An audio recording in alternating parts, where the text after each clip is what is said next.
ఈరోజు భారత స్వాతంత్ర సమర యోధుడు, ఆంధ్ర రాష్ట్ర తొలి ముఖ్యమంత్రి, మాజీ ముఖ్యమంత్రి స్వర్గీయ టంగుటూరి ప్రకాశం పంతులు గారి 152వ జయంతి.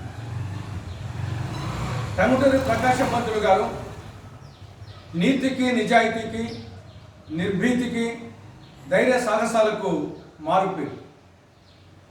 ఆయన అతి నిరాడంబరుడు.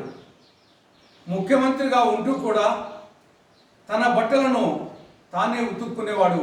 అటువంటి నిరాడంబరుడు.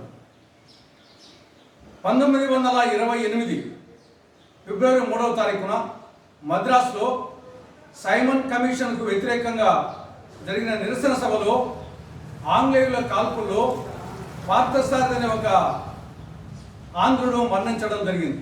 కాల్పుల్లో అతన్ని చూసి, ఆ శవాన్ని చూసేటందుకు ఆంగ్లేయులు వచ్చేసి శవాన్ని అలో చేయలేదు. అప్పుడు టంగుటూరి ప్రకాశం పంతులు గారు తన చొక్కా విప్పి, నన్ను కాల్చుకోండి, నేను అడిగి పోతానని చెప్పేసి ఆయన ముందుకు వస్తే, అప్పుడు ఆంగ్లేయులు భయపడి ఆయన్ను మరికొందరిని ముందుకు పంపించడం జరిగింది. అప్పటి నుండి టంగుటూరి ప్రకాశం పంతులు గారిని ఆంధ్ర కేసరి అని ఆంధ్రప్రదేశ్ ప్రజానీకం పిలుస్తూ వస్తాను. ఆయన స్వయం కృషి, స్వీయ ప్రతిభ ద్వారా ఒక సామాన్యుడు, మాన్యుడు, అసామాన్యుడు కాగలడు.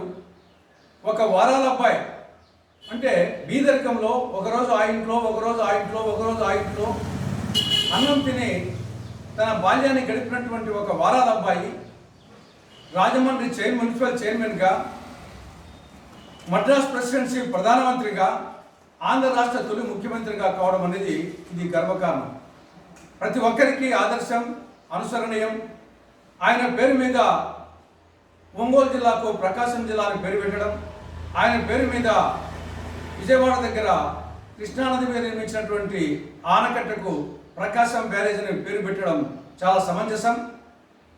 ఈరోజు ఎస్వి యూనివర్సిటీ ఈ స్థాయిలో ఉందంటే దానికి కారకుడు టంగుటూరి ప్రకాశం పంతులు గారు. ఆయన శంకుస్థాపన చేశారు, సంజీవ్ రెడ్డి గారు ప్రారంభోత్సవం చేశారు. కాబట్టి అటు రాయలసీమకు కానీ, రాష్ట్రానికి కానీ టంగుటూరి ప్రకాశం పంతులు గారు చేసిన సేవలు అమూల్యమైనవి.